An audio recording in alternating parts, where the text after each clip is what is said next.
A pensar más con Rosa María Palacios.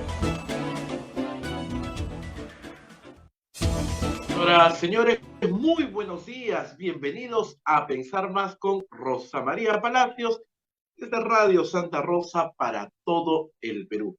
Y estamos conectados con Chimbote a través de Radio Santo Domingo, la hermosa ciudad de Arequipa, Radio San Martín, Ucayali, Radio Cepagua, la Convención, Radio Quillabamba TV, Puerto Maldonado, Radio Madre de Dios. Nos unimos también en Huánuco con Radio Huánuco, Ayacucho, Radio La Voz de Ayacucho, Puno, Radio Pública, Ancash, Radio Moro, Huancayo, Radio Cumbre, es la radio del Arzobispado de Huancayo, Satipo, Radio Milenio, Abancay, Radio Estación Solar, Yurimagua, Radio Oriente, Cajamarca, Radio Los Ángeles, Lampa, Radio San Valentín, Cerro de Pasco, Radio Activa, Guanta, Radio Continental y canales de televisión nos acompañan Onda Digital TV, Fuego TV, Full TV y Quillabamba TV, así como nuestras plataformas móviles, el Facebook de Radio Santa Rosa, el Facebook de Radio Quillabamba TV, el canal de YouTube de Radio Santa Rosa y obviamente nuestra página web www.radiosantarosa.com.pe. Hoy día es 18 de mayo del año 2023, estamos ya compartiendo con ustedes y Rosa María nos recuerda quiénes son nuestros gentiles auspiciadores. Adelante, Rosa María. Muy buenos días, Abel, muy buenos días a todos nuestros oyentes en el Perú y en el mundo. Estamos transmitiendo desde Lima para todos ustedes. Y antes de comentar todo lo que hay que comentar, pues primero tenemos que cumplir con los auspiciadores. La Maestría en Gerencia Social de la Pontificia Universidad Católica del Perú invita a profesionales de diferentes disciplinas a participar del proceso de admisión. Informes en Facebook, @PUCMGS, o al teléfono 993-028-464. Urbánica. Diseñamos y construimos viviendas que te conectan con la naturaleza y que generan bienestar para tu hogar. Si deseas conocer nuestros proyectos de Punta Hermosa y Miraflores, o si tienes algún inmueble donde quisieras construirlos, podemos asociar también. Escríbenos al WhatsApp 948-242-747 o 998-999-201. ¿Cansado de perder horas en la gestión de tus procesos contables, administrativos y financieros? Simplifica tus procesos y ahorra tiempo y dinero con ERP Contanet, el sistema 100% peruano que lleva a tu empresa al siguiente nivel. Visita www.contaperuglobal.com o llama al 914-749-050. Palestra Editores presenta su más reciente publicación, Justicia Climática, Vulnerabilidad y Protección, una contribución importante a la discusión sobre la justicia climática y su relación con los derechos humanos y la distribución de recursos. Sin duda, una lectura fundamental para aquellos interesados en la ética y la política del cambio climático, así como para aquellos que buscan soluciones justas y equitativas para abordar este problema global. Encuentra este título en palestraeditores.com y en las principales librerías del país desde el 15 de mayo. Palestra, 26 años dedicados a la educación. Y usted también nos puede ayudar, por supuesto, como siempre, les recordamos que lo único que tienen que hacer es capturar el QR que aparece en la pantalla. Lo he probado yo varias veces. Sale así, en el YAPE sale Radio Santa Rosa. Y usted hace su donación chiquita, no tiene que arruinarse por ayudarnos, ¿no? 5 solcitos, no es demasiado. Y eso nos ayuda mucho, sobre todo si lo hace frecuentemente nos ayuda más. Y también tenemos el PayPal para todos los peruanos, sobre todo en el extranjero, donde hay mucha gente que nos acompaña todos los días. Pues es muy sencillo, lo único que dan es una tarjeta de crédito, hay que seguir las instrucciones, que son súper seguras, y usted nos ayuda muchísimo, la verdad. La verdad que estamos muy agradecidos con todos los peruanos. Así es, muchísimas gracias a todos los que entran a la página web de Radio Santa Rosa, colaboran con nuestra emisora a través del PayPal o de las billeteras electrónicas. Gracias, porque así se sostiene Radio Santa Rosa, la primera emisora católica del Perú. Muy bien, ayer fue un día bastante triste, aciago para la democracia peruana. Ayer otra institución más ha sido capturada por el fujicerronismo, esta palabra que se va acuñando cada vez. Ayer el Congreso de la República eligió al nuevo defensor del pueblo, al señor José Gutiérrez Cóndor, que solamente tiene como el título de abogado y nada más. No se le conoce haber sido defensor de derechos humanos ni especialista en el tema. Ha sido defensor de Vladimir Cerrón en el caso Los Dinámicos del Centro, nada más. Ese es el currículum que trae el nuevo defensor del pueblo. El año 2021, desde el año 2021 ha sido asesor de la bancada de Perú Libre y nada más. ¿Qué es lo que sabemos de él?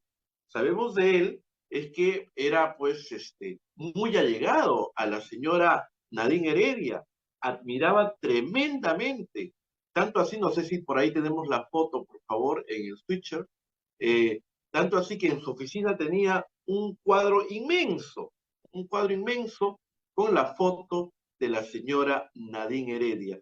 Ahí lo pueden ver ustedes, el cuadro que tenía el señor José Gutiérrez, actual, parece ya todo está consumado, defensor del pueblo. ¿Qué más podemos recordar del señor José Gutiérrez? Es que lo llamaban el ruso, porque viajó con el hermano del señor Humala, con Alexis, de Ollanta Humala, con el señor Alexis Humala, viajó a Rusia, y ahí fue muy cuestionado. Tanto así, que a él no le importaba mucho, que se llegó a presentar en un programa de televisión bailando con una señorita rusa. También hay que decir que es la gran experiencia que trae el señor José Gutiérrez Cóndor a la Defensoría del Pueblo. ¿Qué más se sabe de él? Casi nada más. No es un gran académico, no ha escrito libros, ni nada por el estilo. El Sindicato de Trabajadores de la Defensoría del Pueblo se ha pronunciado ayer y ha cuestionado la elección del señor Gutiérrez. Ustedes ven ahí en pantalla el comunicado del Sindicato de Trabajadores y también eh, eh, han dicho que no se ha respetado lo que pidió la Comisión Interamericana de Derechos Humanos en su último informe, ¿no? Que los procesos tienen que ser transparentes y no llenos de irregularidades como ha sido este proceso. Les decía que parece que todo está consumado porque al término de la sesión, que no hubo ni conversación ni discusión alguna, el congresista Carlos Anderson y el congresista Ed Málaga han presentado reconsiderar el voto. Lo que ha llamado mucho la atención es el voto de Fuerza Popular. Fuerza Popular dijo que cada uno podía votar, que no iban a votar en bloque, sino cada uno decía, pero todos han votado prácticamente en bloque por el señor José Gutiérrez. La pregunta que cabe aquí y que nos estamos haciendo, que eso será, ¿a cambio de qué? Ustedes saben que hay que elegir a un miembro más del Tribunal Constitucional. ¿Será a cambio de eso? A cambio de eso, están eligiendo al defensor del pueblo para que ahora Perú Libre vote por la señora, podría ser la señora Delia Muñoz. Todo queda en incógnita. Acá es un pago, un intercambio de algo, si no, no se entiende. También hay que decir que es muy importante el cargo del defensor del pueblo. ¿Saben por qué? Porque él va a presidir la comisión que va a elegir ¿a quiénes? A los nuevos miembros de la Junta Nacional de Justicia. Y recuerden ustedes que la Junta Nacional de Justicia ahora está viendo el caso de la señora fiscal de la Nación, Patricia Beltrán. O sea, la cosa es bastante seria. Ayer el ex defensor del pueblo, el doctor Walter Albán, dijo, nos han arrebatado la Defensoría del Pueblo, ya nos arrebataron el Tribunal Constitucional y la SUNEDU. Y están viniendo, ¿por qué? Pronto el Jurado Nacional de Elecciones, la OMPE, la RENIEC y la Junta Nacional de Justicia. Todo esto lo vamos a tener que recuperar cuando estemos en cosas que pintan así. Y en el plano internacional, también hay que decir que en Ecuador, ayer la noticia más importante en América fue que el señor Guillermo Lasso cerró la Asamblea Nacional Ecuatoriana, o sea, es un equivalente al Congreso peruano. La cerró, pero allá existe el término muerte cruzada. Cierras tú el Congreso, pero tú también como presidente te vas y convocas a elecciones. Así que los ecuatorianos van a tener pronto elecciones. La novedad es que el señor Guillermo Lasso tenía serísimos cuestionamientos y parecía que no le iba a ir muy bien y por eso él se adelantó, cerró. Pero va a poder volver a postular, todos los que se van pueden volver a postular, así es que ¿cómo les irá? El pueblo ecuatoriano tiene la palabra. Y hoy día en el Congreso de la República, en menos de una hora va a empezar la sesión para ver otra ley, la ley Mordaza, la ley que aumenta la carcelería o aumenta las penas en cuanto al tema de la difamación. Es una ley pues que va netamente en contra de los periodistas que no son del agrado ni del Ejecutivo ni del Legislativo, porque nos hemos enterado de los niños, nos hemos enterado de las últimas carteras que le regalaron a las congresistas, todo por la prensa. O sea que la prensa no está bien vista ni por el Ejecutivo. Nos enteramos del clapurímac de la señora Boluarte por la prensa. La prensa cumple su función, tiene que ser incómoda al poder. Y por eso quieren amordazarla, la ley Mordaza. Hay que recordar que en primera votación esta ley obtuvo 69 votos a favor, 28 en contra y 3 abstenciones. El objetivo es perseguir o amedrentar periodistas. Justamente en breves instantes va a empezar eso. Nosotros por eso queremos escuchar al doctor Roberto Pereira, que es abogado del Instituto de IPIS y que nos expone la situación y nos expone los argumentos legales y las consecuencias de esta ley. Vamos a escuchar a Rosa María Palacios conversando con el doctor Roberto Pereira. Ahora sí, vamos con el doctor Roberto Pereira, que nos está esperando para hablar de esta otra iniciativa, la del Congreso de la República. Muy buenos días, doctor. Gracias por estar con nosotros. Muy buenos días, Rosa María. Siempre un gusto estar en tu programa, a tus órdenes. Muy bien. Empecemos por qué es lo que se ha aprobado. ¿Qué es lo que quiere el Congreso ahora? ¿Qué dice este nuevo proyecto de ley? Bueno, básicamente lo que este texto sustitutorio en realidad, porque el proyecto de ley original tiene algunas cuestiones adicionales, ¿no? Pero ellos han tratado de morigerar las cosas, de edulcorar, entonces por ejemplo, han abandonado la idea de incrementar las penas que no son privativas de libertad, sino las penas de multas en una serie de supuestos que estaban en el proyecto original, pero lo que han hecho es incrementar el rango de pena del delito de difamación. Para que entiendan los oyentes, el delito de difamación es el delito que está en directa conexión con la libertad de expresión. Porque cada vez que alguien discrepa de lo que opina alguien o se siente, entre comillas, ofendido, sobre todo los políticos, ¿no?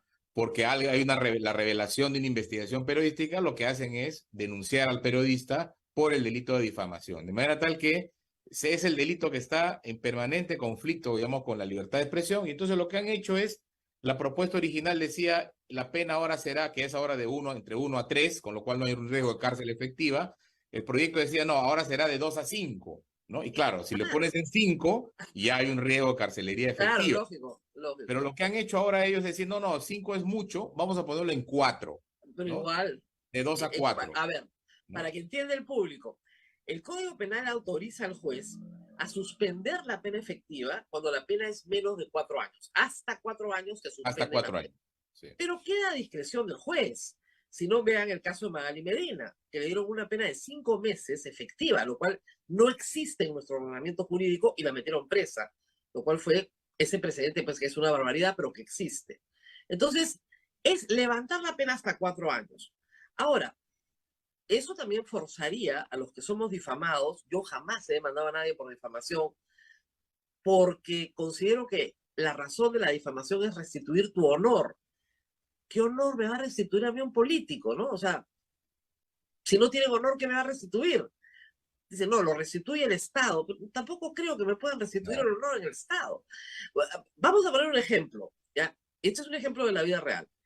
El congresista, entonces expresidente Manuel Merino, dijo en una sesión del Congreso, pública y notoriamente ante todos los presentes y transmitido por medios de comunicación, que yo me había vacunado clandestinamente. Eso fue lo que dijo. Una manifiesta difamación con el propósito de dañar mi nombre, mi honor. Mintió y dañó, no dañó nada, la verdad, pero en fin, yo lo puedo denunciar. No lo he denunciado porque ¿qué me va a restituir a mí el señor Merino? Pues, ¿no? Bien difícil que me restituya el honor. Yo no sé si estos congresistas no son conscientes de la cantidad de gente que podría ir presa de ellos. Así es. Y yo creo que los fujimoristas sí se han dado cuenta. Son los únicos que se han dado cuenta. Porque esta es un arma de doble filo. Está hecha para atacar a la prensa, por supuesto. Pero si nos ponemos en modo ataque, yo tengo, pero toneladas, ¿ah? Claro, tendría que formar casi un estudio jurídico y tener unos 10 abogados a tiempo completo para dedicarse única y exclusivamente a denunciar a todos los que me han difamado, a mí y a otros más. ¿Ah? Podríamos hacer 10 abogados metiendo denuncias por difamación y bien lograditas. ¿Ah? Esa de Merino la gano de todas maneras. No hay forma que la pierda. Los hechos son falsos. No hay forma de que la... Y puedo probar que ha mentido. Es una delicia de acción. Yo pregunto, ¿no se dan cuenta de que esto puede ser contra ellos? Claro, lo que pasa es efectivamente, Rosa María, tienes razón, no entienden que la libertad de expresión en realidad es un derecho que nos corresponde a todos, a todas las personas, ¿no es cierto? Y que el honor también es un derecho que nos corresponde a todas las personas y por lo tanto, planteando estas insensateces en la legislación, ¿no? Lo que están haciendo es afectar a todos los ciudadanos, a todas las personas, ¿no? Incluso a ellos, ¿no? Pero son tan hepáticos, digamos, son tan reactivos, son tan poco sensatos, ¿no? Que se lanzan a dictar estas medidas cuando efectivamente en el debate político o a propósito del mismo, ellos mismos incurren en una serie de conductas que bien pueden ser calificadas como difamatorias y pueden No, ser... yo con Rafael López Aliaga penal. este fin de semana tengo un file. Con Rafael López Aliaga es increíble el grado de difamación. Yo he trabajado con políticos 20 y tantos años de mi vida, nunca he visto una cosa igual. ¿Ah? Es increíble el grado de difamación. Yo no veo con preocupación esta norma, para nada. Más bien ellos deberían estar preocupados. Pero regresando a lo que dice la doctrina hoy, en todas partes del mundo lo que se pide a los gobiernos es despenalizar la difamación y convertirla en una acción civil, ¿verdad? Sí, hay una tendencia regional, sobre todo, desde hace mucho tiempo, de despenalizar efectivamente estos delitos y darles un tratamiento a través del derecho de rectificación cuando se trata de hechos, los mecanismos de autorregulación de los medios de comunicación, ¿no?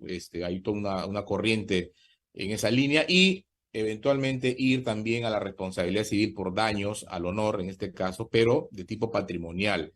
Y de hecho, la Corte Interamericana, Rosa María, por primera vez, el año 2019, una sentencia, el caso Ramos Álvarez versus Venezuela, ya dijo, ¿no? Claramente que utilizar el derecho penal para sancionar eventuales excesos en discursos que recaen sobre funcionarios públicos está contra la Convención Americana de Derechos Humanos por los impactos y los efectos que genera negativos en la libertad de expresión, de manera tal que todos estos proyectos están a contracorriente de esa tendencia que hay en la región. Hace años que se discute la despenalización de los delitos de opinión.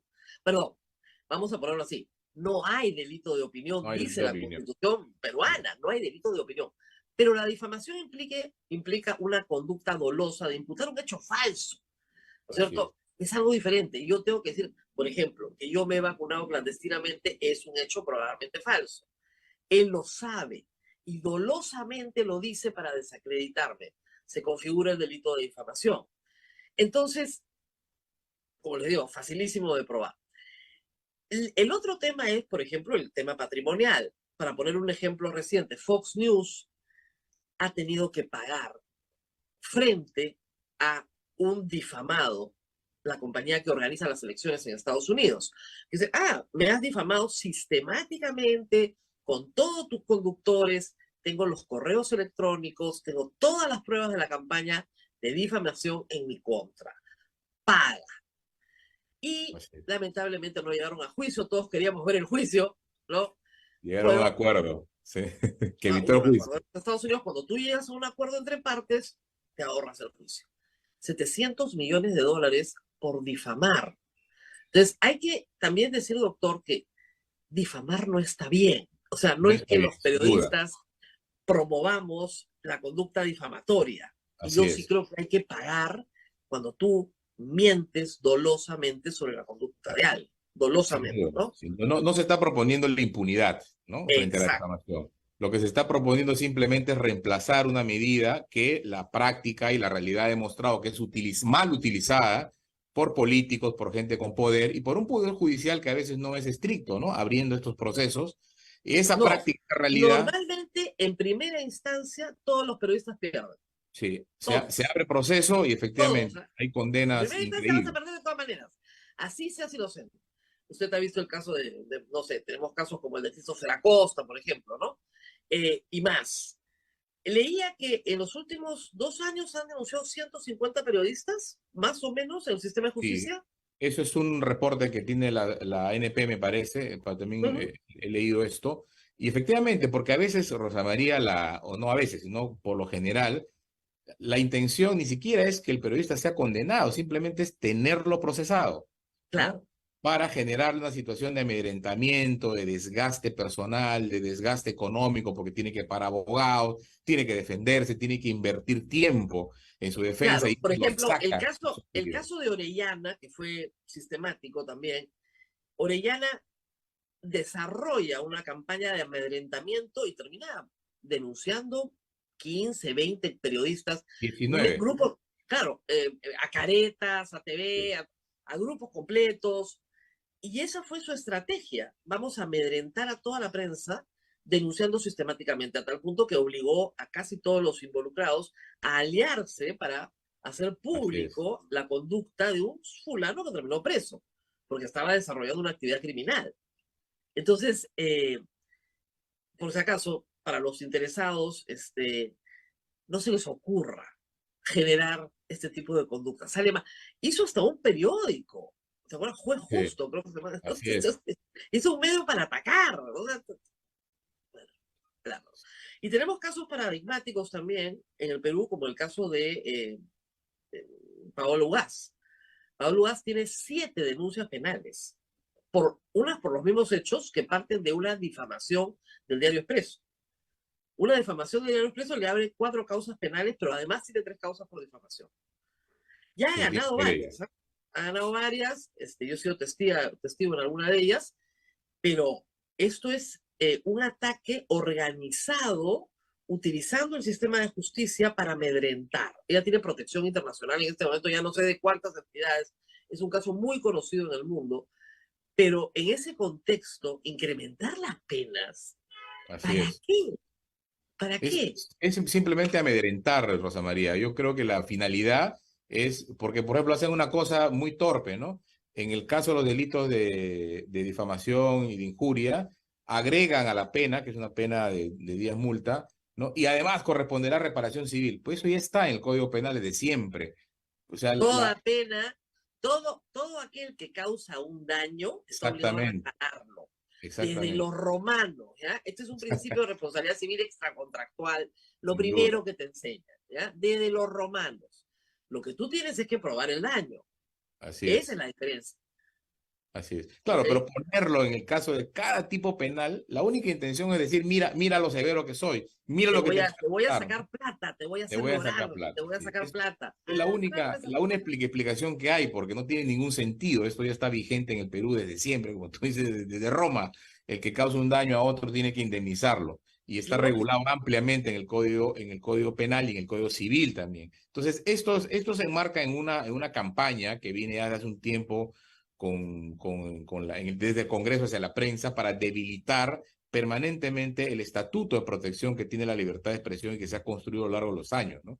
Fíjese, en el libro de Andrés Calderón, esto es Prensa y Política, él da cuenta, documenta muy bien de 72 proyectos de ley presentados en el Congreso de la República entre el 2015 y el 2021 de impacto negativo en la libertad de expresión. Es decir, tenemos un parlamento agresivo frente a la libertad de expresión. Bueno, ¿no? hay que decirlo, o sea, por eso yo decía, las últimas aventuras, porque hay muchísimas, y algunos exitosos en el sentido que logran aprobarse, ojo, ¿ah? O sea, Sí. la ley Mordaza, por ejemplo, para que no haya publicidad del Estado, que resultó contraproducente para el Estado, no para los periodistas, para el Estado. No puedes anunciar una campaña de vacunación, no puedes hacer nada, nada. Yo no me voy a olvidar que la Municipalidad de Chorrillos no podía anunciar su campaña de esterilización de perritos. ¿Ya? Ese tipo de efectos, bueno, todas las cajas municipales se quedaron sin publicidad estatal. Fue un desastre. Sí, un desastre. Desastre. Sí. Fue declarado inconstitucional más o menos rápido. Felizmente teníamos un tribunal constitucional que creía en los derechos humanos, entonces ahora tenemos un tribunal constitucional que cree en el Congreso, entonces no tenemos mucha protección. Ese es el Sí, problema. pues ese es un riesgo, ¿no? Un riesgo alto de cómo va a reaccionar el Tribunal Constitucional frente a la libertad de expresión, ¿no? Eso es algo que todavía está por verse y uno pierde las esperanzas porque hay abundante jurisprudencia internacional, jurisprudencia comparada, doctrina que se ha escrito mucho sobre esto y está la realidad y además ellos tienen que darse cuenta también que ellos mismos pueden ser víctimas de una trampa como esta de elevación de penas por este delito de difamación. Eso no lo tienen muy mapeado, pues ya lo tendrán. Ahora, en el caso de Fuerza Popular, ayer, rarísimo, un comunicado contra la ley Mordaza. Bueno, ellos han votado en contra, ¿no? Ellos han votado en contra. Es verdad. Creo que han aprendido la lección de que por ahí no van las cosas, ¿no? ¿Habrán aprendido la lección? Ojalá. Pero esta y otras lecciones, yo sé que escapa de esta conversación jurídica, pero hay que decir que esta y otras acciones del fujimorismo pretenden ponerlo al centro, o sea, apoyar el adelanto de elecciones para este año, oponerte a la ley Mordaza, deja solos a los demás que están liderados por Rafael López Aliaga, como adversario político de Keiko Fujimori. Entonces, Keiko Fujimori está jugando una segunda vuelta entre ella y López Aliaga, y ella ganar, porque ella es mejor que López Aliaga. Me imagino que ese es parte del plan, no se me ocurre qué otra cosa puede hacer. O sea, no hay un gobierno que le haya hecho más daño a la libertad de expresión que el gobierno de Alberto Fujimori, que coimió, digamos, a todos los dueños de televisión. O sea, sí, ¿no? Y financió prensa también para atacar, ¿no? Prensa chicha, tenía prensa de ataque. En esa época no había redes sociales, pues. Tenía sí. prensa de ataque, prensa propia. Pero ahí se inauguró la difamación a través de internet. Rosa María recuerda el caso de Aprodec. Con el caso de Héctor Faisal, que tenía una página web, ¿no? Que difamaba a todo el periodismo nacional, ¿no? Claro, Reproduciéndolo en la prensa chicha, ¿no? Justo estaba escribiendo una columna sobre eso. En esa época las amenazas eran por correo electrónico. Sí. No, de verdad, te llegaba por correo electrónico el programa, entonces tú lo guardabas, cerros de amenazas de muerte, violación, todo lo que me iban a hacer. Pero luego, ahora tienes Twitter. Y ese es el espacio, ¿no es cierto?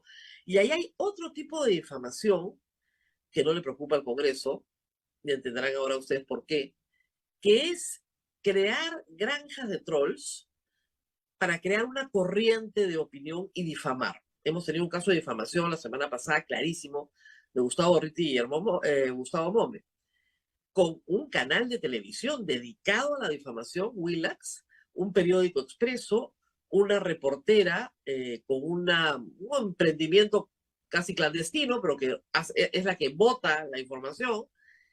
Y ahí tenemos también otro problema para la prensa, que es la difamación ordenada desde el poder. Ya en conspiración, en concierto de personas, ¿no? No es una persona que difama, o sea, no es Merino que se para y dice que me he vacunado, no. Hay la edición, hay la obtención del material, la edición del material, la presentación, el rebote, ¿no es cierto? La coordinación para que esto se propale una y otra vez. Es un mamarracho, pero tiene la esperanza de que funcione, si no, no lo harían. ¿Qué hacemos frente a eso? Mira, efectivamente eso es un fenómeno que está planteando una serie de retos, sobre todo los mecanismos de protección, porque lo primero que hay que hacer ahí, y es la primera dificultad, es que hay que probar, ¿no? Y para probar, para acreditar eso, hay que ingresar a estas cuentas de redes sociales, hay que certificarlas, ¿no? No todos los notarios certifican estas cosas. Y en segundo lugar, luego hay que planteárselo al sistema de justicia, que también muchas veces no entiende cómo funcionan estos nuevos mecanismos de comunicación y entonces terminan o haciendo muy moroso el proceso de investigación o simplemente no llegando a nada porque alegan no haber identificado a las personas que están detrás de esto, ¿no? Entonces se aprovecha la complejidad tecnológica y el cierto anonimato que te dan las redes sociales para producir este tipo de situaciones, pero en muchos casos son torpes, Rosa María, y entonces terminan delatándose, ¿no?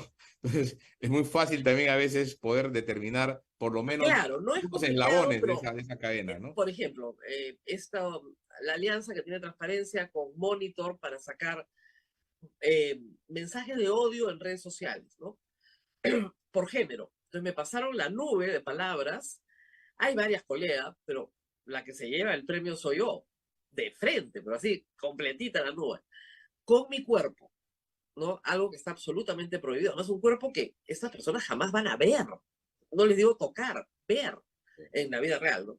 Muy bien. Entonces, claro, yo podría decir, acá hay material para iniciar una investigación, pero la fiscalía no sabe ni dónde está parada. La División de Delitos Informáticos se supone que debería estar a la vanguardia de esto, no sabe ni dónde está parada.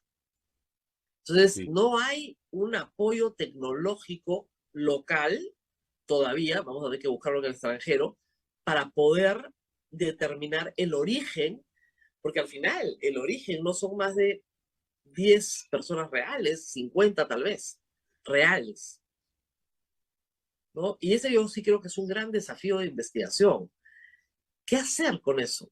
Sin duda. Bueno, en otros países las fiscalías y las policías se han especializado, ¿no? Claro. En el combate a este tipo de delincuencia, la delincuencia informática, o sea, que utilizan medios informáticos para cometer delitos patrimoniales, delitos contra la privacidad de las personas, de intimidad personal, ¿no? Y también el caso de la difamación a través de la imputación de conductas o discursos de odio, ¿no? Pero hay que especializar porque si no va a ser imposible que podamos perseguir este tipo de delito porque lo fundamental, como decía, es la prueba. Entonces, si la prueba no es asegurada, va a ser muy complicado llevar a proceso este tipo de Claro, situaciones. yo tengo digamos, una percepción bastante, a ver, pragmática e intuitiva de dónde se genera. Conozco bien los nodos al toque, porque tengo muchos años bloqueando. Entonces sé perfectamente de dónde salen, cuáles son las cuentas que generan y dan indicaciones y sueltan a otras, ¿no? No es muy difícil de percibir cuando estás bloqueando todo el tiempo porque se repiten Rosa María, los bloqueados. Sí, Abel. nuestra pequeñísima pausa nos pasamos. Ay, perdón, tenemos que parar 30 30 segundos. segundos y regresar. 30 segundos y regresamos.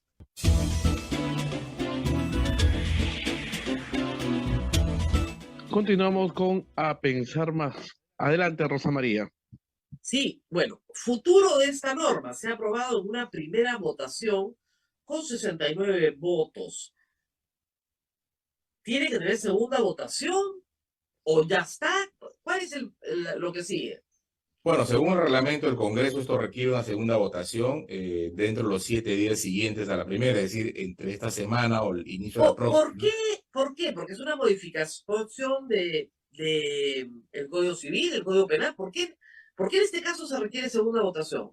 Bueno, en realidad la regla en el Congreso es la segunda votación, ¿no? Y esto viene ya de antiguo porque es un parlamento unicameral y se trató, digamos, de enmendar esta ok, ya situación. solamente por la práctica, ya, ok. Sí, Entonces, y lo que podemos pasa es que en la práctica también se exonera mucho de segunda votación. no, claro, por supuesto. ¿No? Esta vez no Pero se ha exonerado, pero esta vez no se exoneró. podemos esperar que sean los mismos 69 los que voten, con lo cual la norma está aprobada. Bueno, esperemos pues que prime la sensatez en el Congreso. No Esta creo. norma, No. déjame ser un poco ¿Qué va a optimista. primar la sensatez?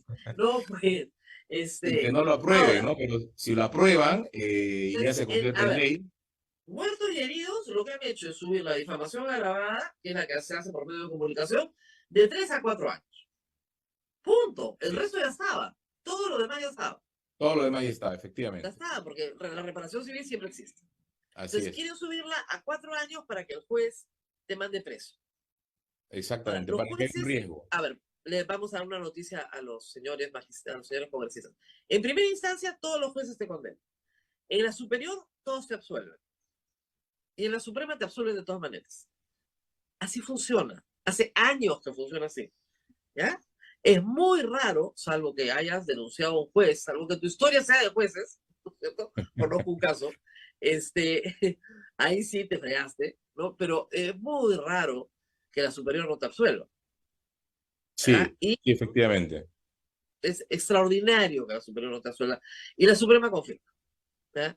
En todos los casos que yo he tenido por difamación, que normalmente morían en primera instancia, en mi caso, pero una vez apelaban, la Suprema jamás, jamás te van a condenar por un caso de difamación que no sea gravísimo. Entonces, lo más probable es que se pierda en la Suprema.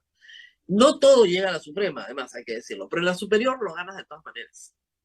Por eso, todos los que se desisten, caso Acuña, ¿no? Es un caso interesante porque él se desiste después de la primera, es decir, la primera vuelta, ¿no? De la primera instancia. Ya, Pero sí, él sabía que iba a perder la superior de todas maneras. sí. O sea, Sí, cualquier es abogado altamente astuto, probable que tuviese que tuviese claro, ese salvo pronóstico. que te pase lo de Piura, ¿no? O sea, a Paolo Vaz y a Pedro Salinas lo llevan a Piura porque la Corte Superior de Piura ya estaba absolutamente alineada con el obispo. Ellos decían, sáquenme de Piura y lleven a Lima. Yo he publicado en Lima, o sea, por el domicilio del obispo. Entonces, claro, ahí tenían, y no podían llegar a la Suprema. Entonces, lo que querían era atraparlos en una sede judicial donde no tenían una posibilidad de un juicio justo. Pero además hay otro tema, Rosa María, que como la pena ahora es de uno entre 3 años a 3 años, la prescripción por esos delitos es 3 años y 4 años y medio, perdón, ¿no? 4 y medio. Si No, todavía tres puedo y denunciar medio. a Merino, todavía puedo Exactamente. denunciar a Merino. Entonces, claro, muchos de de estas denuncias terminan prescribiendo, ¿no? Y Claro, es así porque el ordenamiento jurídico quiere que uno reaccione, sea diligente, digamos. Si vas a reclamar un derecho tan personalísimo, que seas diligente. Pero ampliándolo a 4 años, eso implica que la prescripción también se amplía. Por lo de tanto, te quedas 6. más tiempo, ¿no? Sometido a Claro. un proceso que es lo que, como decía antes, finalmente es lo que buscan, ¿no? Tenerte Claro. distraído, Por eso preocupado, cuando ¿no? amigos periodistas, sus abogados le dicen, me consultan a mí siempre, ¿no? El abogado quiere que aleguemos prescripción, pero yo quiero que me absuelvan. Entonces yo lo miro, no, hijito. Lo que tu abogado te dice es correcto. Te tienen que pedir la prescripción. Yo me imagino que esa conversación la he tenido con muchos. Y dicen, si yo Así soy inocente, me tienen que absolver. No, no, no, no, no. Te quieren mantener procesado. así es. Ese es el objetivo. El objetivo es tener, por supuesto que eres inocente, si no, no sería tu abogado, eres inocente, obviamente, pero, Claro. pero te quieren mantener procesado. Y mientras más tiempo estés procesado, mejor, porque ese es el objetivo. Por eso a mí no me denuncian mucho, doctor, porque en el fondo yo soy abogada y a mí no me van a amedrentar pues, con un juicio, me da ataque de Claro. risa. ¿Ya? Ellos decían, es como si a un médico lo asustes con un estetoscopio, ¿no? Es tu instrumento de trabajo, ¿ya? No litio, pero sé perfectamente qué está pasando, sí que no va, o sea, mira, no pasa nada, me defiendo yo, ¿ya? Y sí, a veces he tenido que recurrir a abogados porque, como dicen, no hay, ¿cómo es el asunto? El abogado que se defiende a sí mismo tiene Así por cliente mismo. a un tonto, ¿no? Así es. Exactamente, El entonces peor mejor abogado no, es ser abogado de uno mismo. así es. ¿Ya? Entonces, pero sí hay una, digamos, costumbre en el Poder Judicial ya bien establecida, eso es lo que quiero decir. Una costumbre que favorece la libertad de expresión, eso hay que decirlo claramente. En general, hay excepciones, en general se favorece la libertad de expresión, en general. Hay casos particulares. Esta ley, ¿usted cree que cambiaría la conducta del Poder Judicial? Yo creo que no, porque ya hay una consolidada jurisprudencia a nivel de Corte Suprema, ¿no? El problema es que, como decíamos, esto va a servir como una herramienta de amedrentamiento, ¿no? Para abrir procesos penales. Como acá no se requiere tampoco la intervención fiscal, basta poner una querella particular. Y lamentablemente en las primeras instancias en el Poder Judicial, a pesar de que hay directivas emanadas de la propia Corte Suprema ya de hace algún tiempo, no se toman el tiempo de calificar la denuncia. Las denuncias hay que calificarlas para evaluar si tiene o no mérito para siquiera Mire, abrir un proceso. una vez me abrieron un proceso y yo me apersoné y le dije a la jueza, cuando terminó de tomar mi declaración, algo más que agregar, le dije, sí, doctora, usted me ha abierto instrucción, en esa época todavía estamos con el código antiguo, me ha abierto instrucción sin que el agraviado presente prueba. Casi se muere. Y por ley tiene que presentar la prueba. ¿Dónde está la prueba de mi agravio? O sea, el recorte periodístico, el video, el audio. Pobre jueza, casi se muere. Volteaba el expediente. Pero doctora, en beneficio suyo, me saqué el bolsillo el CD y le dije, acá está la prueba. Y como usted verá, acá no hay nada. Encantado. Claro, con Pero una calificación adecuada, se hubiera claro, evitado eso, ¿no? claro, pero a eso nos exponemos. Yo tengo la suerte de haber estudiado Derecho, pero no todos mis colegas. Entonces, te abren instrucción sin prueba, no te citan. En fin, yo ya no quiero ni decir lo que es primera instancia, porque es un desastre, ¿no? Rafa León decía que su sentencia le había escrito Tarzán, porque no entendía ni lo que decía. Entonces, Totalmente, totalmente. de verdad, o sea, la primera Sí, no. instancia es muy mala, muy mala. La superior no. La superior sí tiene nivel, perfecto. Y en la Suprema ya hay, o sea, hay cosas que yo siempre digo, miren, yo no puedo ser responsable de lo dicho de un tercero, que es la típica en el Perú, ¿no? Tú pones el micro para que otro hable y te denuncian a ti. Sí. Denuncia al que habla, que fue la teoría del reporte fiel, ¿no? Pero Sí. sobre eso hay jurisprudencia, pues, Abundante. sólida, ¿ya? Esa es la clásica, ¿no? O sea, no mates al mensajero, cholo, yo solo he puesto el... ¿No te gusta lo que ha dicho tu amigo? Denuncia a tu amigo. ¿Por qué me denuncias a mí? Sí. ¿Yo qué tengo que ver? Esto se arreglaría mucho, Rosa María, efectivamente, si las primeras instancias en el Poder Judicial fueran mucho más rigurosas y dieran el mensaje de que no se va a dar el proceso penal por difamación por cualquier tontería que se presente, ¿no? Y no se va a usar el Poder Judicial como una herramienta para tener a los periodistas amedrentados, involucrados en procesos penales. Y además hay que 4 decir años y medio. algo, no es que los periodistas seamos inmunes al miedo. Yo he visto mucha gente desmoronarse moralmente, o sea, Sin duda. estar muy afectado, ir a terapia, en fin, todo lo habido por haber. Pero justamente lo que provoca en la mayoría de los periodistas es seguir cubriendo la historia. Ah, claro que sí, por lo menos en los peruanos. ¿eh? Los peruanos lo único que te van a decir es, ¿no le ha gustado mi cuento? Se lo cuento de nuevo, bien contadito, una y otra vez. ¿No le ha gustado mi historia? Se la voy a volver a contar. Entonces, hay que advertir a los políticos que lo que generan, en realidad, es una bola de nieve contra ellos mismos. Sí, es contraproducente en muchos sentidos, ¿no? También, y es lo que no miden. Por eso es que es una reacción burda, meramente hepática, ¿no? Absurda, de estar permanentemente horadando la garantía de la libertad de expresión. Lo que deben hacer es aprender a ser políticos. Y el político tiene que saber que está expuesto a la crítica, está expuesto a las opiniones, y eso es parte de la Yo te democracia. diría con sinceridad, creo que en los 80s y 90s prácticamente no había denuncias por Exactamente. No había, o sea, a ningún político se le ocurría denunciar a un periodista por difamación. Esa es una cobardía que era para... Eran Era casos realmente muy excepcionales, muy excepcionales. Claro. De lo que había. Las Fuerzas Armadas, ahí habían algunos casos. Pero a partir del año 2000, con el retorno a la democracia, vienen estas prácticas que se comienzan a volver consuetudinarias, donde cada periodista más o menos respetable, si no tienes un juicio por difamación, no eres nada, ¿no? Entonces, la verdad es que es desagradable todo, pero a eso nos enfrentamos. Esto es parte de nuestro trabajo diario. Así que esperemos, ya estamos con el tiempo vencido, ya Abel comienza a hacer ruido, esperemos que simplemente no se alcance la votación. Así es. Dudo que si se alcanza la observación, el gobierno observe dudo que observe.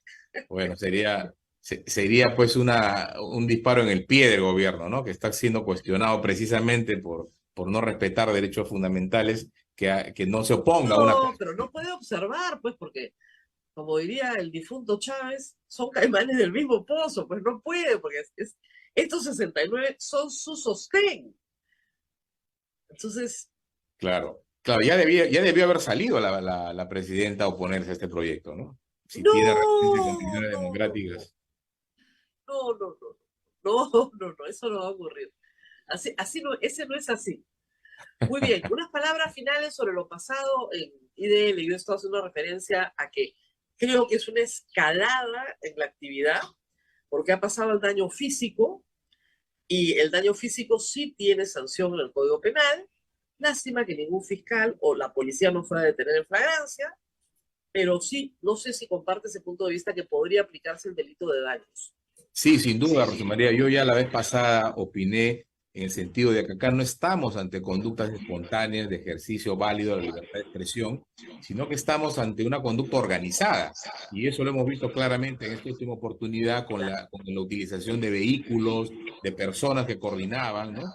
Y acá hubo un ataque ya que ha rebasado la mera expresión de ideas o de discrepancias. Acá ya se ha producido manifestaciones físicas a la propiedad, eventualmente también a las personas que estaban adentro, porque esto genera una situación de miedo, de zozobra, ¿no? Que es natural. Y yo creo que además del delito de daños, acá también se podría utilizar el delito de coacciones, porque al final lo que esta gente pretende es que este medio de comunicación y estos periodistas no realicen su labor periodística a través del ejercicio de violencia y de amenaza en que consisten estas manifestaciones en el frente de IDL, ¿no? Yo creo que es muy grave.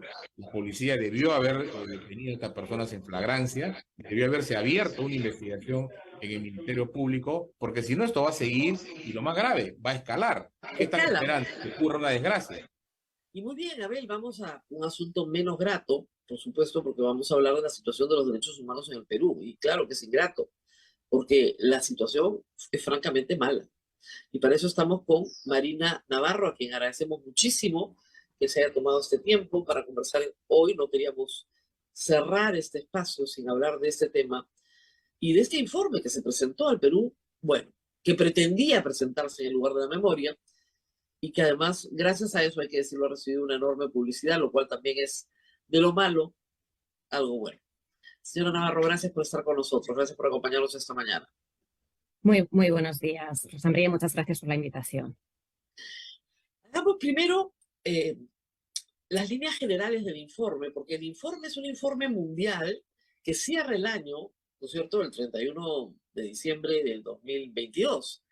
Nosotros hemos tenido un periodo muy violento que ocupa desde el 7-8 de diciembre hasta hoy. Entonces, tal vez el informe no ha recogido todo el periodo de violencia. Cuéntenos un poco cómo se ha administrado, digamos, los resultados del informe. Sí, mire, el informe efectivamente es un informe mundial que recoge la situación de 157 países y lo cerramos a 31 de diciembre del 2022, ¿no? Entonces, hasta ahí están a nivel global los datos. Lo que hemos hecho en Perú ha sido actualizarlo hasta el día que presentamos el informe, que fue el 28 de marzo, ¿no? Entonces, está actualizado a día 28 de marzo la parte de Perú respecto a las protestas, porque eso es lo que hemos estado actualizando, ¿no? Los datos que tenemos, por ejemplo, sobre la situación de la violencia hacia las mujeres, que es una de las cosas que reportamos más dura, también sobre los defensores ambientales que viven en zonas donde hay pues tráfico de drogas, o sea, todo lo que es narcotráfico, todo lo que son todos los temas también ilegales, de tala ilegal, que estamos hablando de al menos seis defensores ambientales reconocidos como tales en el año 2022, también es fechas del año pasado, ¿no? Entonces, así es como lo estamos recogiendo.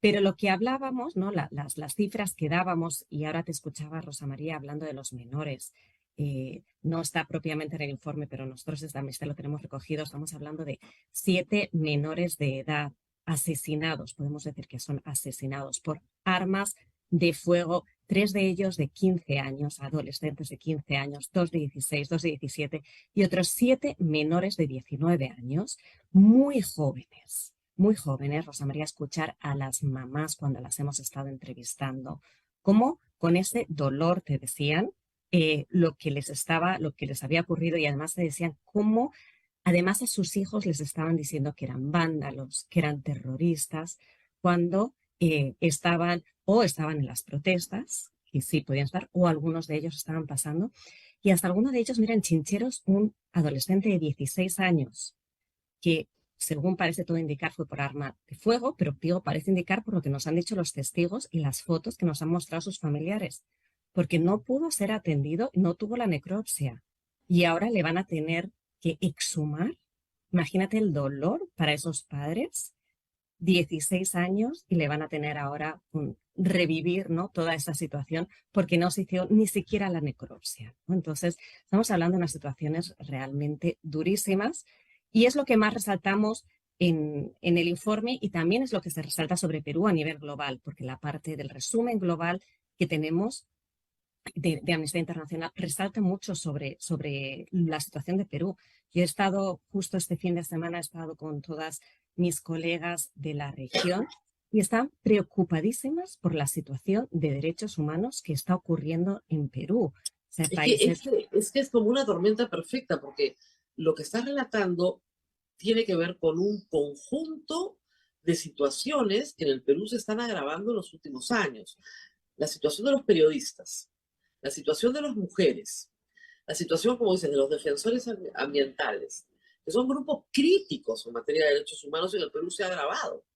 Y encima tenemos una situación de violencia política. O sea, personas que protestan que son reprimidas brutalmente en el acto de protestar. Entonces, solamente en esos 4 rubros, el Perú tiene una situación dramática. Y vamos a ir un poco sobre esos 4 en esta entrevista, porque no quiero dejar de mencionarlos. Y empecemos por las mujeres. Nosotros tenemos en el Perú una ola de feminicidios que no decrece. A mí lo que me desalienta es que, a pesar de los esfuerzos de concientización, de trabajo, etcétera, no decrece. Entonces, algo estamos haciendo mal, porque debería decrecer.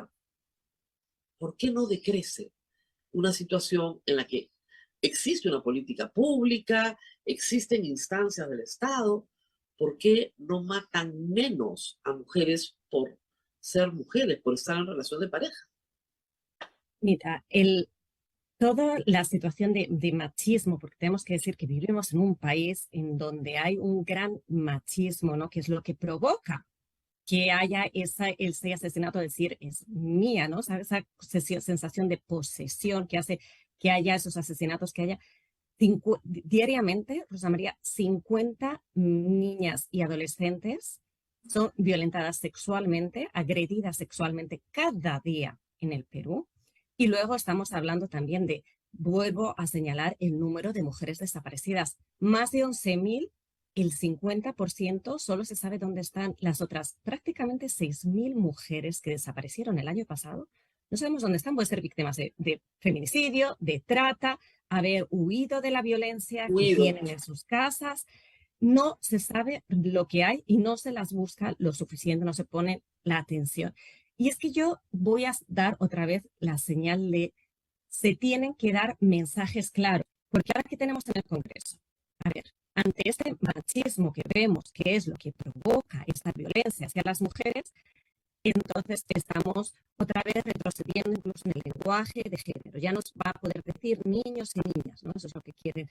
Entonces ya otra vez volvemos a invisibilizar a las niñas. La educación sexual integral también está en peligro a pesar de las altas tasas de embarazo adolescente que seguimos teniendo y todavía está en entredicho.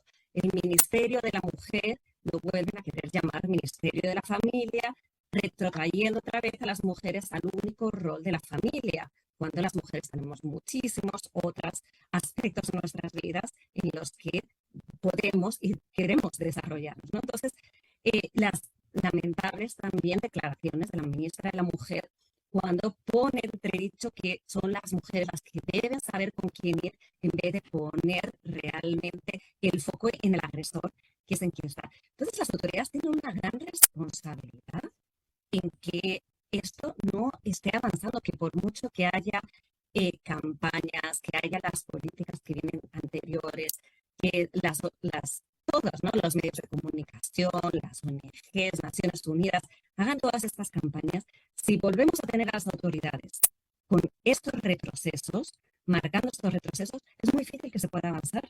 Entonces, es un llamado fuerte, ¿no?, hacia las autoridades para que realmente en todo, ¿no?, en los lenguajes, en las políticas, y especialmente al Congreso, no haya retrocesos, sino que lo que haya es avanzar hacia los derechos de las mujeres.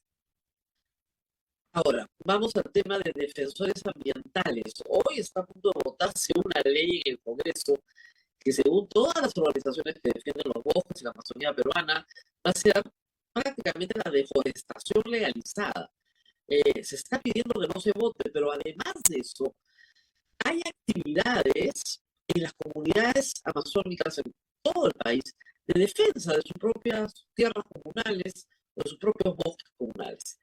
Cuando estas personas se convierten en una amenaza para actividades criminales, son simplemente asesinados. Y eso el año pasado ha dado un salto importante. Me gustaría detenernos en ese punto sobre derechos humanos. Sí, y esto es otra vez, es una tendencia. O sea, cada vez tenemos que reportar, lamentablemente, más defensores asesinados. Defensores que lo único que están haciendo es defender el bosque, es poner, el intentar que todas estas actividades ilegales no se vuelvan a comer sus tierras, muchos de ellos son de pueblos indígenas, el caso de La Pampa, en Madre de Dios, en distintos lugares, ¿no? En Junín, en Huánuco, en Loreto, ¿no?, es donde están siendo asesinados, y además están solos, porque muchos de ellos, Rosa María, lo han avisado, estamos amenazados, nos van a asesinar, aquí necesitamos el apoyo, necesitamos esta protección.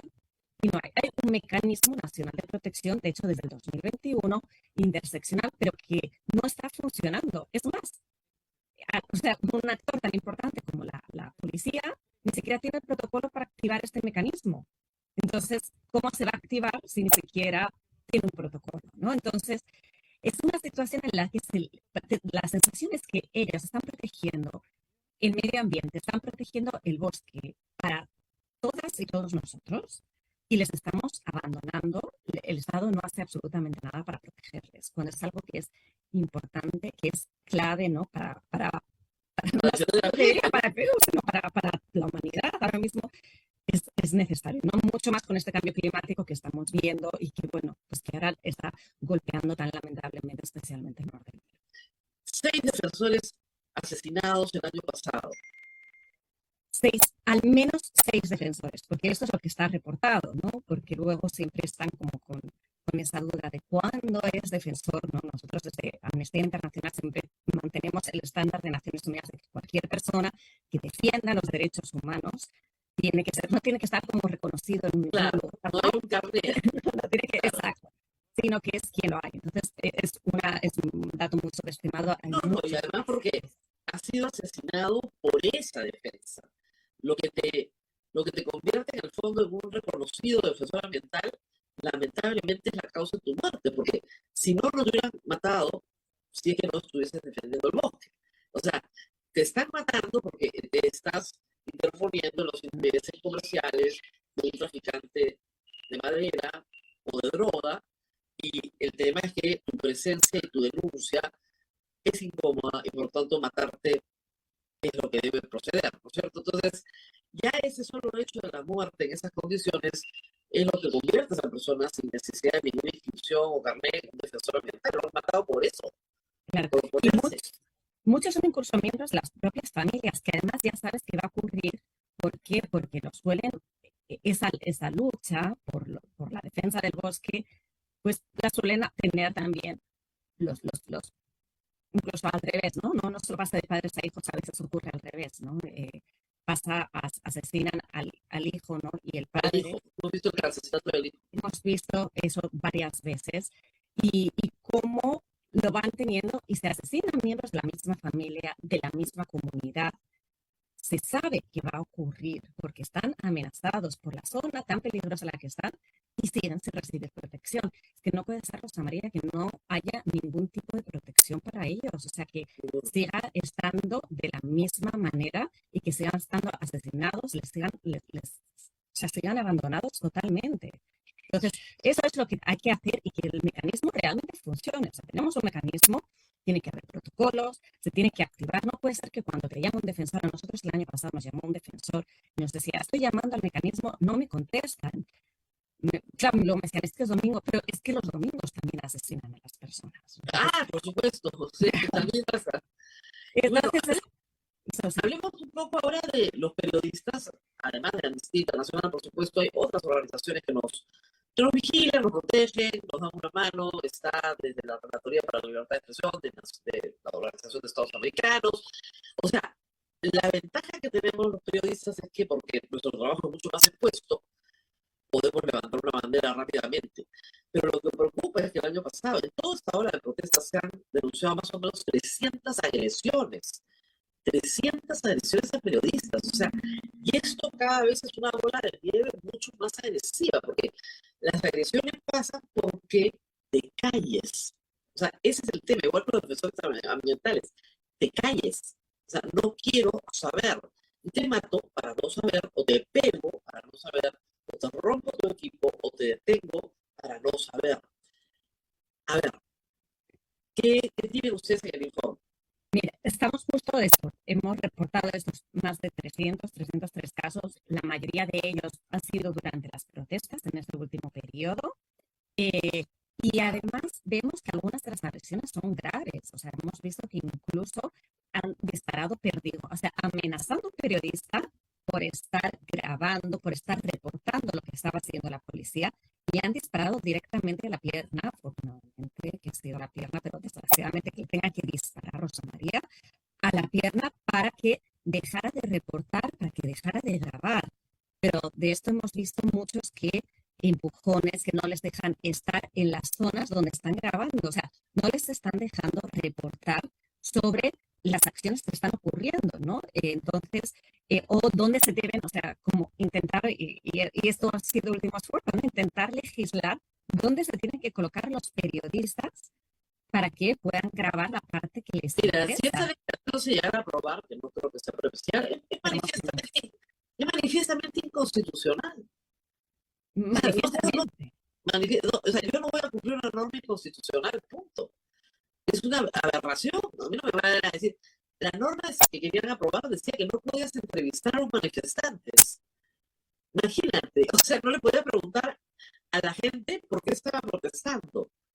Y tenías que pararte en los lugares que la policía te dijera para que proyectara lo que la policía quería, o el ministro del Interior quería que dijeras. Se volvieron locos todos. Locos. O sea, así no funciona. Es una agresión manifiesta a la libertad de prensa. También nos lo han estado reportando los reporteros, que han, o sea, tanto los que están reportando para medios internacionales como los que han venido, ¿no? También a cubrir, los corresponsales han venido muchos a cubrir protestas, y los corresponsales que están acá. Ahora, también hay que decir que los que protestan también agreden. O sea, hay agresión, es un fuego cruzado, porque los que protestan no te dejan entrar a determinados lugares, no te reciben, si no quieren darte información, en fin, pero ni siquiera te dejan entrar a algunas zonas. También hay una situación bien compleja y te agreden también.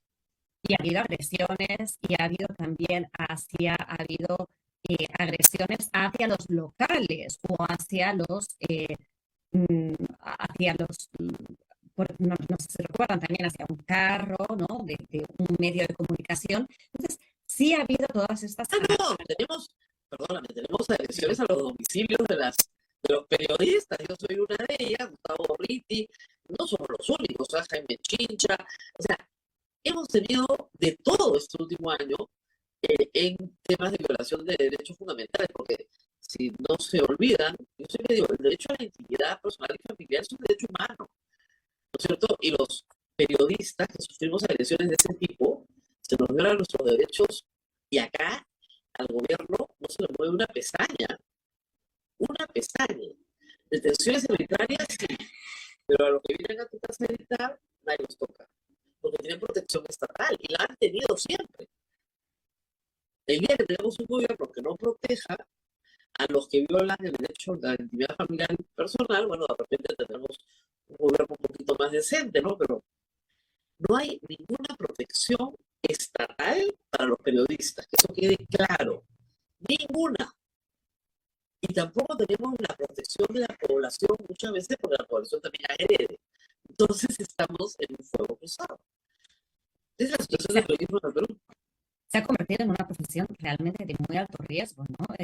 Incluso el ver cómo tenían que cubrir los periodistas las protestas como si estuvieran en una guerra. O sea, el nivel de protección que tenían que llevar los periodistas en Perú es tremendo. Entonces, pasamos como por un lado entre la normativa, por otro lado las agresiones que reciben, por otro lado lo que estás mencionando, ¿no, Rosa María? Las agresiones personales que se están recibiendo, sin hablar de todos los ataques que reciben los periodistas en las redes sociales, que ya ni bueno, ahí, ya son... Eso puedo dar un curso, yo.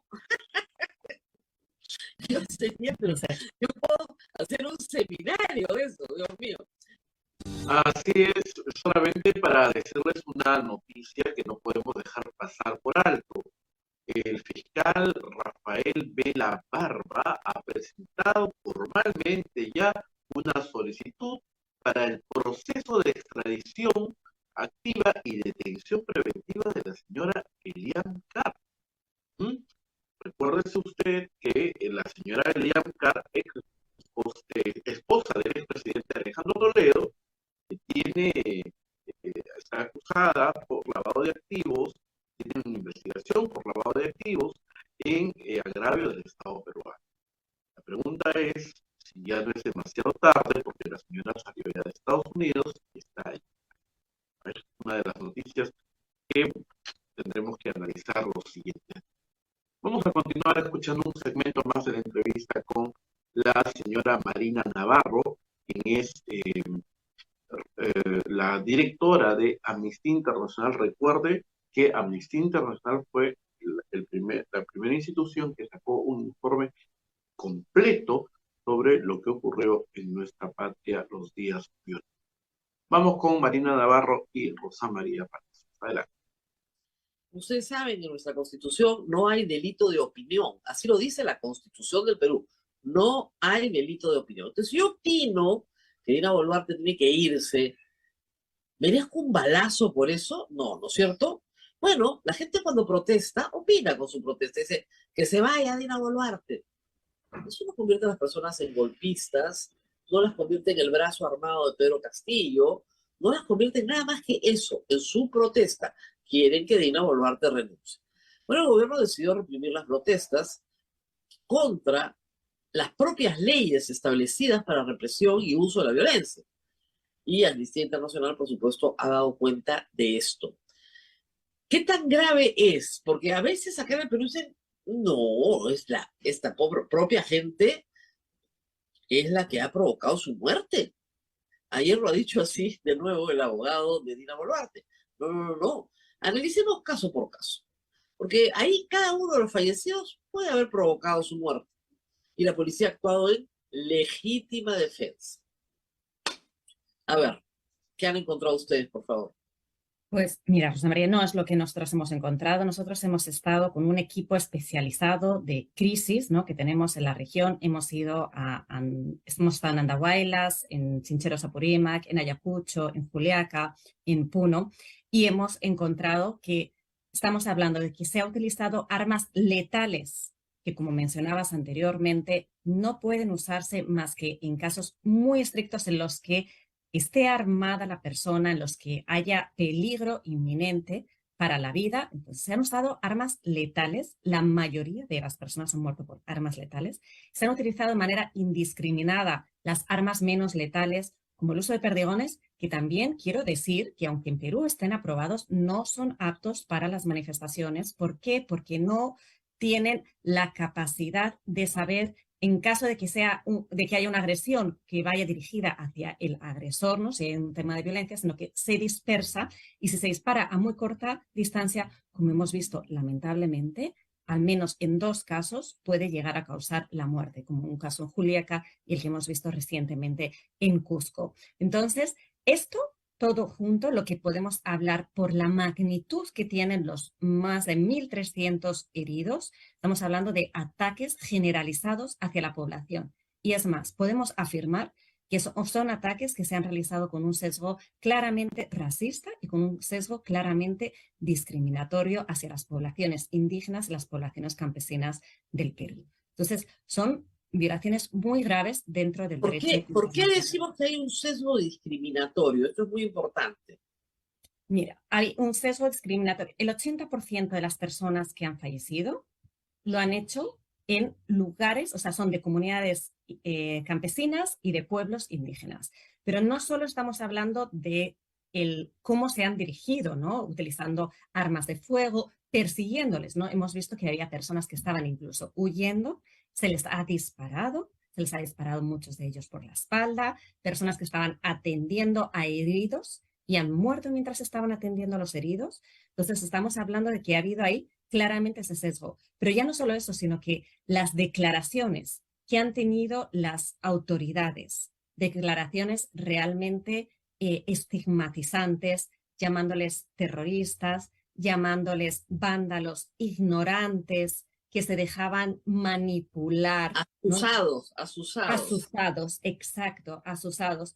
Ellos mismos, o sea, cuando les escuchas, es dolorosísimo, ¿no? Escucharles cómo sienten tan fuerte, porque dicen, nos tratan como animales, no nos tratan como personas, se dirigen a nosotros como animales, como si no tuviéramos, ¿no? Como esos famosos, ¿no? De ciudadanos, no son menos ciudadanos, incluso las declaraciones que se reiteraba el ministro de Educación, que me parecieron total y absolutamente lamentables, que requieren una disculpa hacia las mujeres aymaras. O sea, creo que todas esos, hemos hecho también un análisis de todos los discursos que ha habido, los discursos por parte de las propias autoridades, y eso marca el que las fuerzas del orden, lo que piensen que están enfrentando es a un enemigo, y a un enemigo además deshumanizado. Y este enemigo deshumanizado es fundamentalmente de poblaciones campesinas, de comunidades campesinas y de pueblos indígenas del Perú. Ahora, ¿qué responsabilidad tiene la presidenta de la República en todos estos hechos para ustedes?